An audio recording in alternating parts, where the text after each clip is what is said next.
우리 온라인으로 예배하니까 제가 마스크 오늘 벗고 오래간만에 또 설교해 보겠습니다. 사랑합니다. 축복합니다. 어쨌든 여러분들 가정 안에도 힘겨운 시간들 속에서도 또 하나님의 은혜는, 또 하나님의 사랑은 멈추지 않았으면 좋겠습니다. 저는 희생과 헌신이라고 하는 것, 그것은 우리의 인생의 성공과 행복의 씨앗이다, 그리고 디딤돌이다, 이렇게 표현해 보고 싶습니다. 성공이라고 하는 것, 그리고 행복이라고 하는 것, 결코 희생과 헌신의 씨를 뿌리지 않고는 불가능하다. 제가 이렇게 성도들 가정들을 보게 되었으면요, 참 힘든 가정들이 있고 참 어려운 가정들이 있고, 부부의 삶도 또 가정의 구성원들의 그 관계 속에서 참 힘겨운 시간들을 보내고 있는데, 묵묵히 자기 자리를 지켜주고 가정을 지켜내는 성도들을 이렇게 봅니다.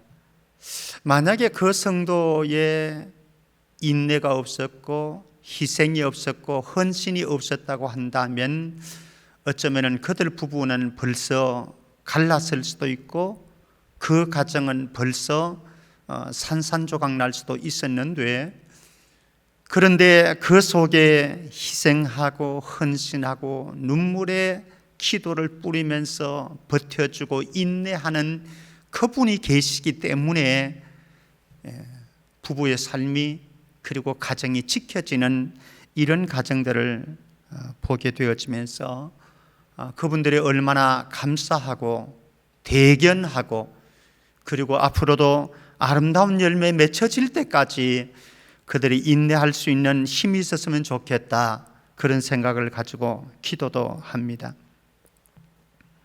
사실 헌신과 희생의 씨를 뿌리지 않는 사람들은요, 반드시 가난이라고 하는 것을, 불행이라고 하는 것을 불러들이게 되어집니다. 여러분들이 이렇게 보십시오. 희생이 없는 사회, 헌신이 없는 가정, 공동체, 그것이 건강할 수 있겠습니까? 행복할 수 있겠습니까? 그건 불가능한 것이죠. 그런데 우리가 희생과 헌신을 이야기할 때에 참 가치 있는 것이고 소중한 것이고 그 후에는 반드시 열매를 가져오는데, 살아가면서 우리의 삶 속에서 자발적인 헌신과 희생의 때도 있지만은, 때로는 우리의 삶 속에 강요된 희생과 헌신의 때도 적지는 않다. 오늘 본문 말씀에 보면은 구레네 사람 시몬이라고 하는 사람이 그렇게 강요를 받고 있습니다. 예수님께서 목요일 저녁에 겟세마네 동산에서 체포되셨죠. 그리고 밤새도록 대제사장, 그리고 본디오 빌라도, 헤롯 관저에서 힘겹게 신문을 받으셨습니다. 로마 총독 빌라도에게 최종적인 사형 선고를 받게 되어지죠. 그리고 예수님께서는 자신이 져야 될, 형벌 받아야 될 십자가를 짊어지시고, 사실 그 무게가 보통은 아닌데요, 그 십자가를 지시고 골고다 언덕을 올라가셨습니다. 밤새도록 신문 받으셨으니까 힘이 있겠습니까? 기력이 있겠습니까? 그러니까 가면서 무거운 십자가를 견디지 못해서 넘어지고 자빠지고 다시 일어서고, 그렇게 한 걸음씩 한 걸음씩 골고다 언덕을 올라가시는데, 더 이상은 한계에 부딪혔다라고 하는 판단이 들어져서 로마 병사들은 그 예수님이 지셔야 될 십자가를 누구에겐가 맡겨야 합니다. 누군가에게 맡겨야 되는데, 그렇게 그냥 우연찮게 선택된 사람이 누군가 하면 구레네 사람 시몬이라고 하는 사람이지요. 이 사람은 우연히 유월절 절기를 지키기 위해서 예루살렘에 왔던 것 같습니다. 그래서 사람들이 많이 모여들어서 이곳에 함께 이곳을 지켜보게 되었던 것 같습니다. 그러다가 우연하게 계획성 없게 선택되어져 가지고 예수님이 짊어지셔야 될 그 무거운 십자가가 구레네 사람 시몬에게 주어졌습니다. 억지로라고 말씀합니다. 성경은 억지로. 사실 우리가 살아가는 동안 때로는 자발적인 희생을 또 자발적인 헌신을 하는 경우도 참 많습니다. 그러나 때로는 우리의 삶 속에 강요된 희생, 강요된 헌신이 요청되어질 때도 있지요. 예를 들자면은 아마 여러분들 가운데도 그런 분들이 있을지 모르겠습니다. 가장은 아닌데, 가장은 우리 한국 사회는 가장의 무게가 있잖아요. 가장으로서 마지로서 짊어져야 될 어떤 인생의 무게가 있는데, 가장으로서 마지도 그렇지요. 그들에게 그냥 본인들이 원치 않게 강요된 희생이고 헌신이기도 합니다만은, 그런데 저희 가정 같은 경우에는 가장보다도 맏형보다도 둘째 형님, 시골에 지금도 계신 둘째 형님이 사실은 맏형의 역할을 감당했고, 아버님 제가 초등학교 5학년 때에 소천하시고 난 다음에 그 형님이 우리 가정을 지탱해 나가는 그런 가장의 역할을 하는 인생의 무게를 짊어지게 되었던 거죠. 물론 저희 형님 제가 이렇게 지켜볼 때에 참 자발적으로 희생하고 헌신했던 것은 분명해요. 그럼에도 불구하고 사실은 마지가 아닌 둘째이기 때문에 이거는 어떻게 보면은 강요되어진, 어쩔 수 없이 이 형님에게 주어진 그런 이 희생이고 헌신이 아니겠는가, 이런 생각도 해봅니다. 아마 여러분들 직장 다니실 때에 다 그렇게 해보셨죠. 야간 작업 하기 싫은데 강요되어지고, 과외 근무 하기 싫은데 강요되어지고, 때로는 저도 교육자들에게 그렇게 요구하는 때도 있습니다. 퇴근 시간 다 되었지만은 일들이 만들어져서 요구되어지는 강요된 헌신이고 희생인 거죠. 오늘 우리 사회 속에 이런 현상 우리는 지켜보았습니다. 우리 동영상 한번 준비해 주시겠습니까? 잠시 짧게 동영상 한번 보시죠. 자영업자들이 저녁 시간 3인 사적 모임을 금지한 거리두기 4단계 조치에 반발하며 심야에 대규모 차량 시위를 벌였습니다. 이들은 방역 정책으로 희생은 늘 자영업자들이 해왔다면서 통제를 해제하고 또 상생할 수 있는 방역 정책을 세워달라고 요구했습니다. 박희재 기자가 현장을 다녀왔습니다. 늦은 밤 서울 해화역 앞, 차로 양쪽에선 경찰이 비상등을 켠 차량을 검문합니다. 귀가하십시오. 안 그러면 또 나중에 처벌될 수 있습니다. 네. 수도권 거리두기 4단계 조처에 반발한 자영업자 단체가 도심 차량 시위를 벌이자 경찰이 단속에 나섰습니다. 경찰은 다니는 차량마다 운전자에게 시위 차량인지를 물어본 뒤 이처럼 한 개 차로를 차단하고 검문을 이어가고 있습니다. 애초에 단체는 서울 여의도 인근에서 차량 500대 정도가 모여 시속 10에서 20km로 서행하는 시위를 계획했습니다. 그런데 이를 불법으로 본 경찰이 도심 25곳에 검문소를 세우고 차단하자 이에 반발하며 해화역 인근으로 시위 장소를 급히 옮겼습니다.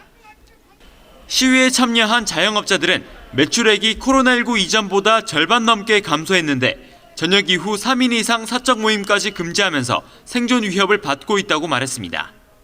다 비시고 지금 버틸 때까지 버티다가 더 이상은 이제 버틸 수가 없는 상황까지 와가지고 지금 이래주거나 저래주거나 똑같아요. 한 60% 정도 떨어진 것 같고요. 이것도 최소한 10시, 12시까지는 좀 자영업자들을 생각해줘서 좀 시간을 풀어줬으면 좋겠습니다. 단체는 거리두기 4단계 조처를 해제하고 자영업자들이 생존할 수 있는 방역 정책을 다시 세워달라고 호소했습니다. 또 방역당국이 진전된 대안을 내놓지 않는다면 앞으로도 차량 시위를 이어가겠다고 경고했습니다. YTN 박희재입니다. 강요된 희생, 헌신의 요구 속에서 자영업자들, 소상공인들 몸부림치는 모습을 우리는 보았습니다. 사실 참 가슴이 아프죠.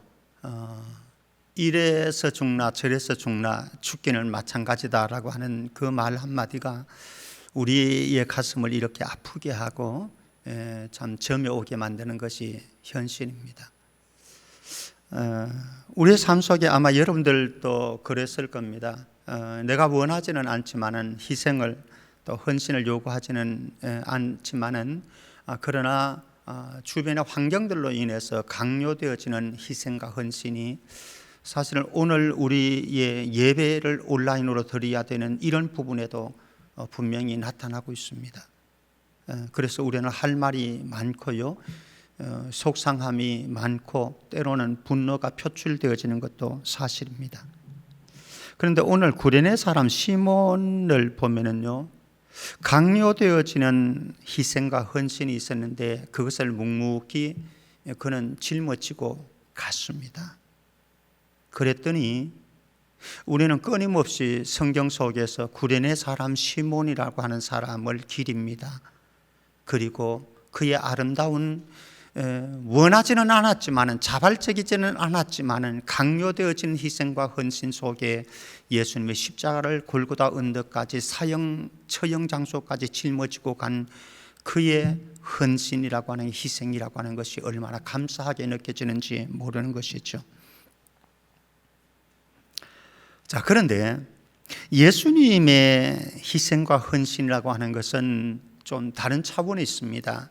구레네 사람 시몬이라고 하는 사람은 강요된 희생과 헌신을 억지로라도 치고 갔었지만은 예수님은 전혀 다른 차원을 가지고 있습니다. 예수님이 체포되시고 예수님이 재판을 받으시고 예수님께서 사형 선고를 받아서 결국은 십자가에 못 박혀 엄청난 고통의 죽음을 당했어야 될 이것은 결코 억지로 강요되어진 헌신이 아니라 인류를 구원하고 우리의 죄의 형벌을 예수님께서 다 대신 짊어지신 자발적인 희생이었고 헌신이었다라고 하는 사실.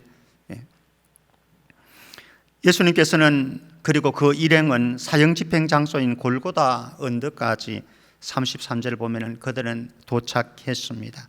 너무 지쳐 있고 고통스러운 상황이었습니다. 그래서 누군가가 예수님에게 마취 성분이 있는 쓸개탄 포도주를 권했습니다. 고통을 좀 제해 주려고 그랬을까요? 그런데 예수님께서는 그것을 마다하셨습니다. 마시지 않았습니다. 왜 그랬을까요? 이 자발적인 순종과 헌신과 희생이 마취제로 인해서 고통을 감하는 그런 길을 걸어가지는 않겠다. 온전한 정신으로 십자가를 지고 가겠다라고 하는 예수님의 마음이었을 것입니다. 로마 군사들은 예수님을 십자가에 못 박았습니다. 그런 후에 35절 말씀 보면 그들은 사형수의 옷을 제비 뽑아서 각자 나누었습니다. 그리고 예수님의 머리 위에다가 유대인의 왕 예수라고 하는 죄패를 새겼습니다. 맞습니다. 예수님은 분명히 온 인류의 왕이시고 그리고 메시아로 오신 분이 분명합니다. 그러나 그들이 붙인 예수님의 머리 위에 붙인 죄패 유대인의 왕 예수라고 하는 이 말은요, 예수님을 존경하고 예수님을 사랑하고 예수님의 존재를 인정하는 믿음의 고백이 아니었고 예수님을 빈정되고 그리고 모함하는 도구에 불과한 유대인의 왕이라고 하는 표현이었죠. 그럼에도 불구하고 예수님께서는 스스로 이 땅에 오셨고 스스로 죄인들의 짊어져야 될 형벌을 십자가를 대신 짊어지시고 골고다 언덕으로 올라가셨고 사형을 당하십니다. 무엇입니까? 자발적인 희생이었고 자발적인 헌신이었다라고 하는 것이죠. 사실 저와 여러분들도 살아가면서 헌신하고 희생해야 되는 때가 있습니다. 헌신이 요구되어지고 희생이 필요한 때가 있다라고 하는 것이죠. 그때 우리는 선택할 수 있을 것입니다. 자발적으로 선택할 것인가? 자발적으로 희생하고 헌신할 것인가? 그렇지 않으면 이 헌신을, 희생을 깊이 할 것인가? 우리의 선택일 것입니다. 사실은 지금 코로나 상황으로 우리가 비대면으로 예배를 드립니다. 그런데 비대면으로 예배를 드리는 이 상황 속에서도 헌신하는 사람들이 있습니다. 저 방송실에서 오늘도 나와서 방송으로 섬겨주는 우리 집사님이 계시고, 오늘 또 헌금위원으로 또 헌금 이 통계를 내는 분들도 있고, 그리고 오늘 찬양으로 또 찬양으로 섬기는 분도 있고, 우리 반주자들도 있습니다. 아마 오늘 나오신 분들은 모두가 자발적인 헌신이라 그렇죠, 그죠? 예. 주님이 우리에게 자발적인 헌신을 요구할 때에 여러분들의 가정에서 어쩌면 헌신이 요구되어지고 희생이 요구되어질 때에 자발적으로 짊어지면 좋겠습니다. 예. 엄마가, 아빠가, 그리고 가정에서 그 누군가가 희생하고 헌신의 짐을 짊어지면은 온 가족이 행복을 찾아갈 수 있는 것 아니겠습니까? 여러분들의 직장생활 속에서도 마찬가지라고 생각합니다. 자발적으로 헌신하고 희생해야 되는 때가 있습니다. 그런데 그때에 내가 자발적으로 기쁨으로 헌신해 주면은 여러분들의 그 희생과 헌신을 통해서 직장은, 여러분들이 섬기는 그 조직은 아마 더 든든히 견고하게 서가지 않겠습니까? 그런데 마땅한 희생과 헌신의 때에 자발적으로 희생과 헌신을 하는 사람들도 있지만, 그 가운데는 그 자발적인 희생과 섬김을 깊이 하는 사람들도 결코 적지 않다라고 하는 것, 그래서 거부합니다. 사실 우리가 희생과 헌신의 아이콘이라고 하면은 여러분들은 뭐가 탁 연상되어집니까?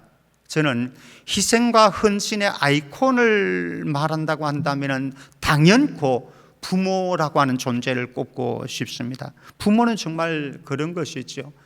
자식들을 위해서 무엇이라도 할 수 있는 존재, 모든 것을 쏟아부을 수 있는 존재. 그런데 요 근자에 이렇게 우리 사회를 보게 되어지면은요, 부모라고 하는 이 존재 속에 정말 희생과 헌신이라고 하는 아이콘을 찾아볼 수 있는가라고 하는 순간들이 수없이 많이 일어납니다. 예.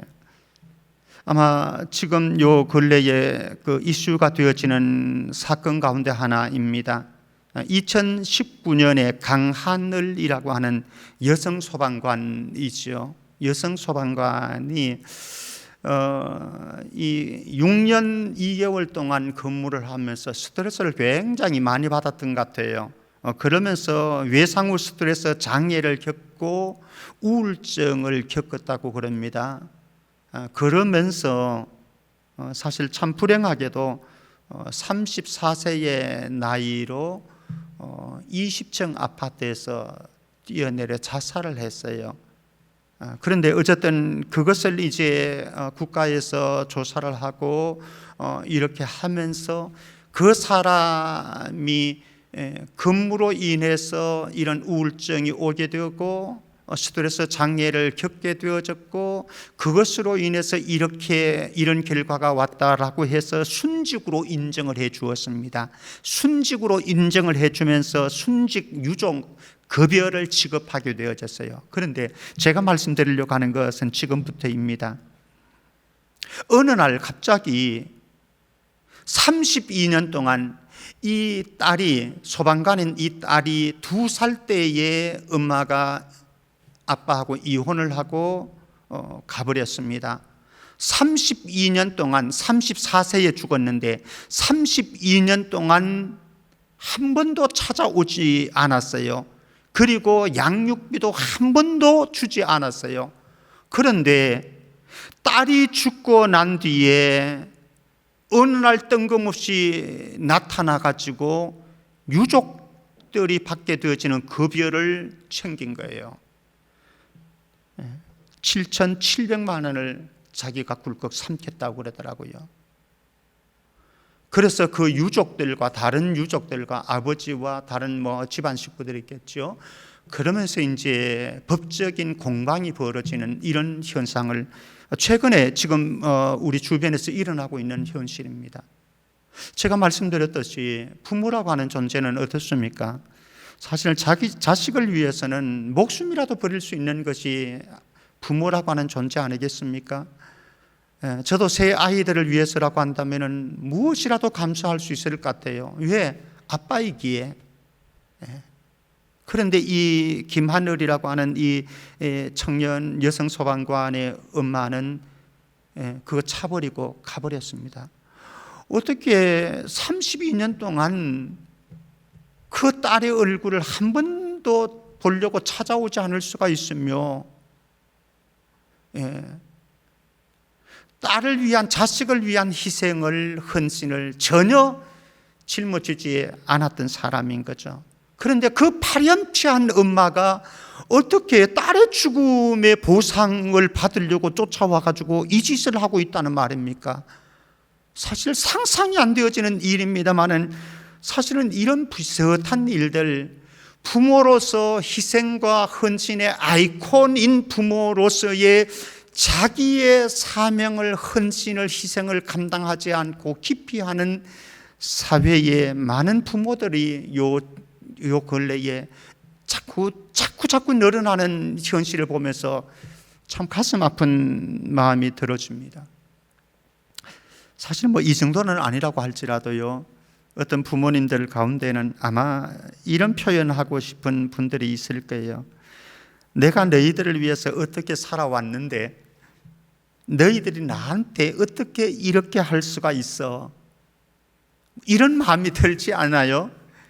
사실은 우리의 자녀들이 좀 섭섭하게 하고 또 우리에게 해야 될 책임을 하지 않으려고 그럴 때에 내가 지금까지 헌신했던 것이, 희생했던 것이, 너희들을 위해서 내가 그렇게 참 먹지도 않고 그렇게 했던 것이 이게 너무 허무하다, 섭섭한 마음을 토로할 때가 있습니다. 그런데 예수님은 한 번도 저에게, 여러분들에게 그 섭섭한 마음을 토로하지 않으셨죠. 정말 더할 수 없는 희생을 하셨지 않습니까? 더할 수 없는 헌신을 하셨지 않습니까? 그런데도 불구하고 예수님은 한 번도 야 김병태 나 섭섭하다, 너 나한테 그럴 수 있니? 이렇게 말씀하지 않는 그 주님. 자, 희생에 따르는 희생은요 반드시 대가 지불이라고 하는 것이 따르게 되어집니다. 내가 희생한다, 헌신한다, 대가 지불 없이 희생이라고 하는 단어를, 헌신이라고 하는 단어를 떠올릴 수는 없습니다. 그런데 오늘 말씀 보면은 예수님이 희생의 길, 헌신의 길을 걸어가는데 따라오는 대가 지불이 어떤 것이 있는지 한번 볼까요? 38절 말씀에 보면은 예수님의 좌우편에는 흉악한 죄를 지은 강도 두 사람이 딱 서 있습니다. 그리고 예수님 가운데 서 있고요. 자, 여러분들 상상을 해보십시다. 예수님이 어떤 분이십니까? 천지 만물을 창조하신 창조주 아니십니까? 이 세상을 구하러 온 메시아 아닙니까? 그리고 우리의 인생의 삶의 모든 것의 왕 되신 그분 아닙니까? 그분이 골고다 언덕에 왜 서 있어야 되며 십자가 형벌을 왜 받아야 되며, 그리고 그 두 사람 옆에 있는 사람들이 누굽니까? 대단한 사람들이 아니고, 대단히 거룩한 사람들이 아니고, 대단히 고상한 사람들이 아니고, 흉악한 죄를 지은 강도들이 양편에 서 있다니까요.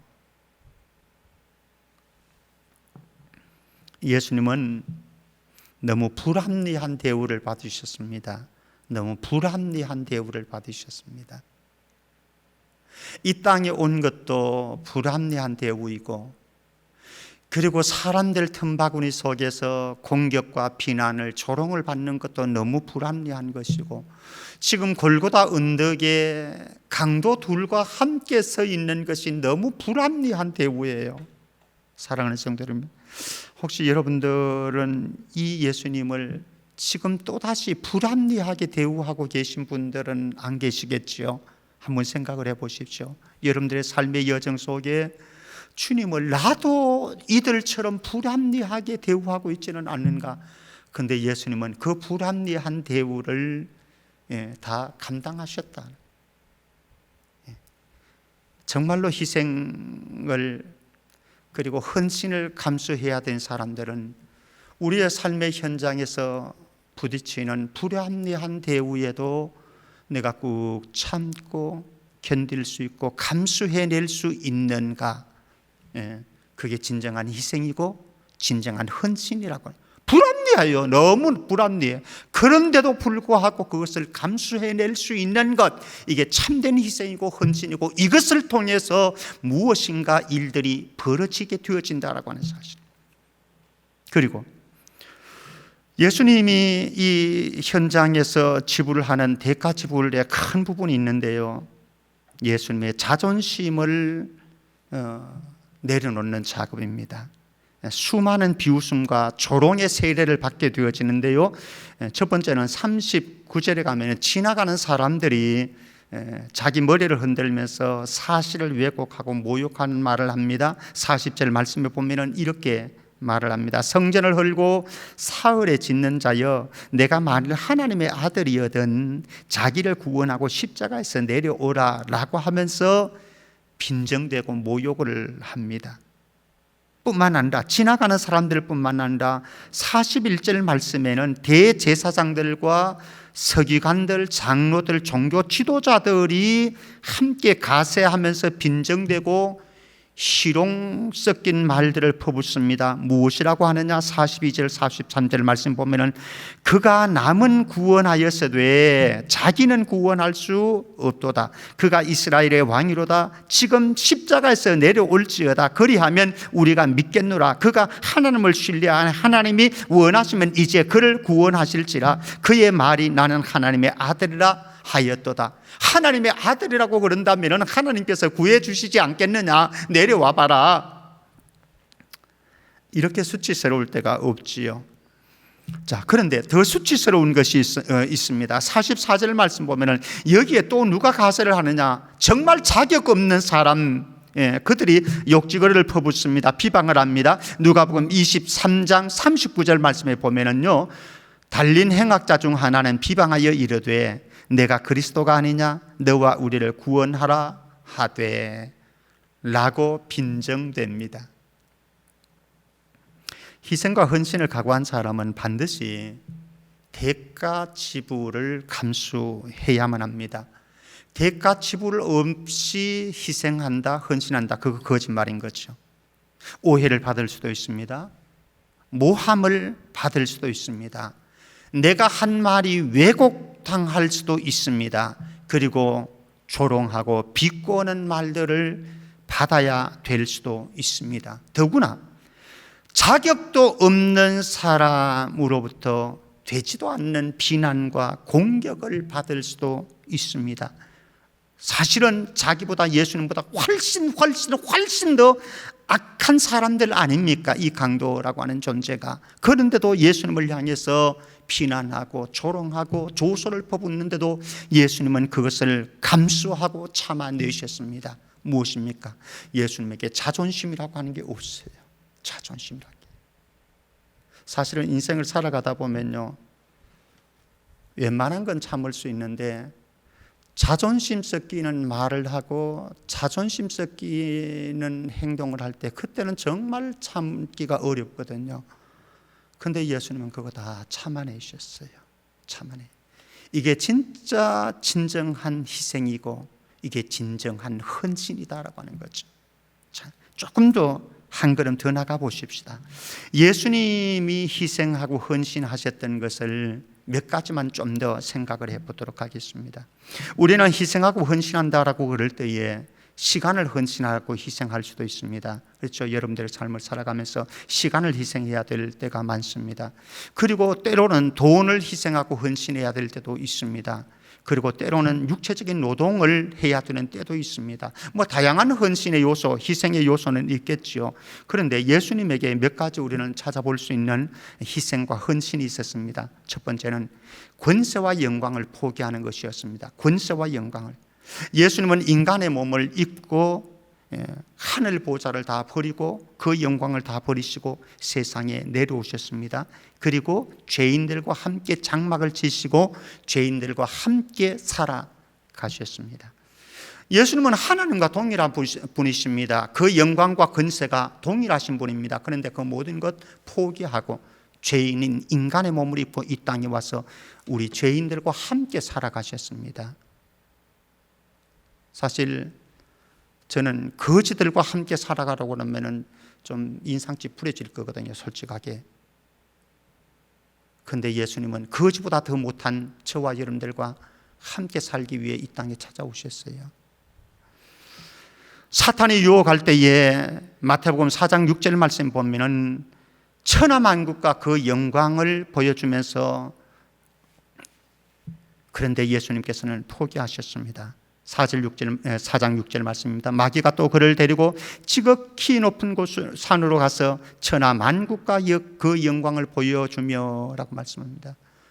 사실은 우리 가운데 성공을, 출세를, 영광을, 천하만국을 얻는 것을 포기할 자가 누구겠습니까? 그런데 예수님은 다 포기하셨습니다. 권세도 영광도. 이것이 진정한 희생이고 이것이 진정한 헌신이다라고 하는 것이죠. 두 번째 생각해 볼 것은 예수님은 인간적인 욕구도 다 희생하셨고 헌신하셨습니다.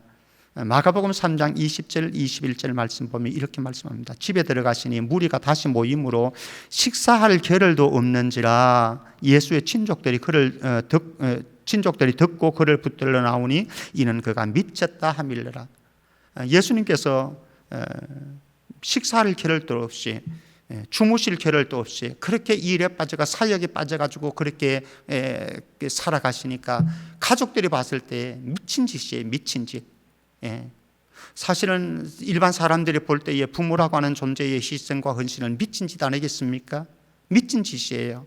그런데도 불구하고 부모들이 그 길을 걸어가는 것은 마땅히 희생과 헌신을 통해서 얻고자 하는 영광이, 기쁨이, 행복이 있기 때문에 그런 것이죠.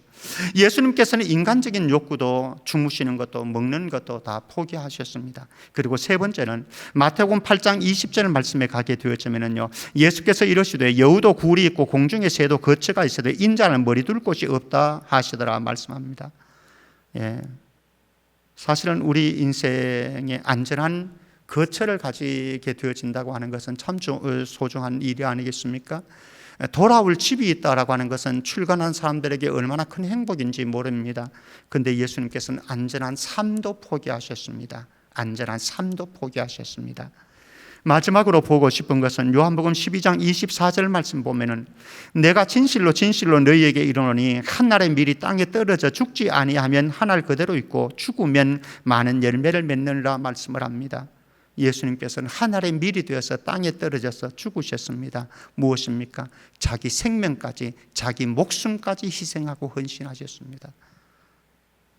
사랑하는 주님, 사랑하는 주님, 주님은 권세와 영광도, 인간적인 욕구도, 안정된 삶도, 그리고 자기의 가장 소중한 목숨과 생명까지도 내어 놓으셨습니다.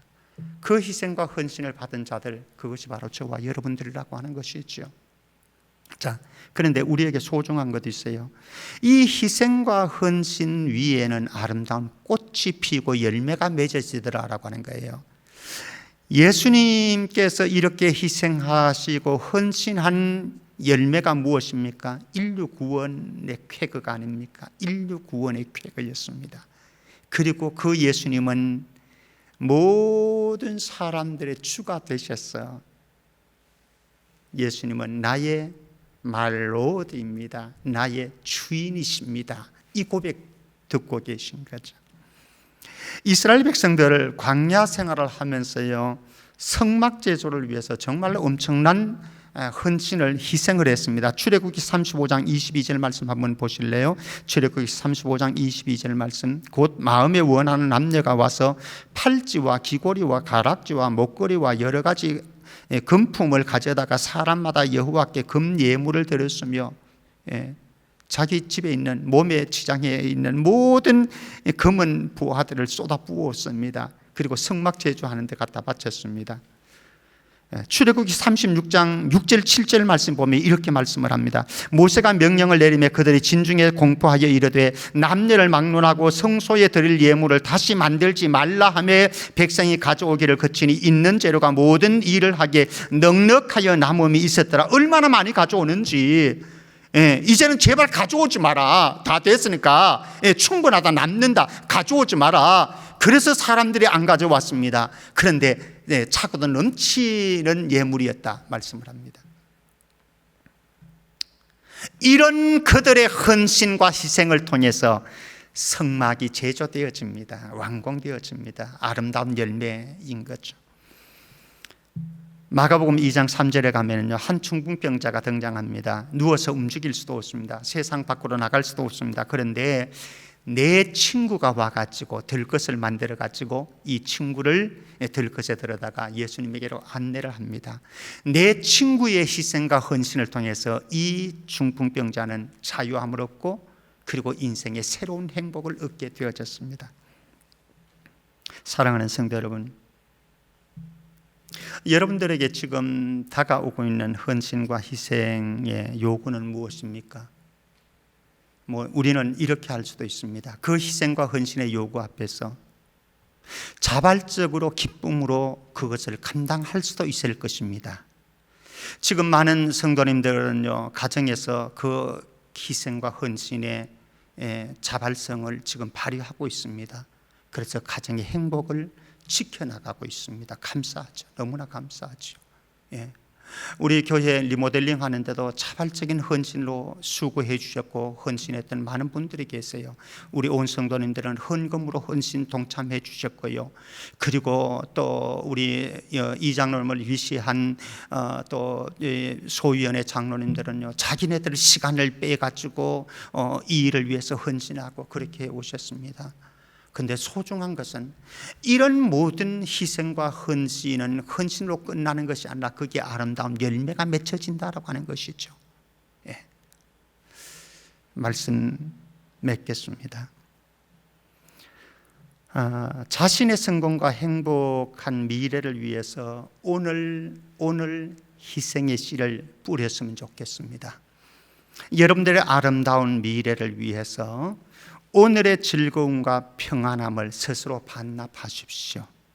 그럴 때에 여러분들의 미래가 달라지겠죠.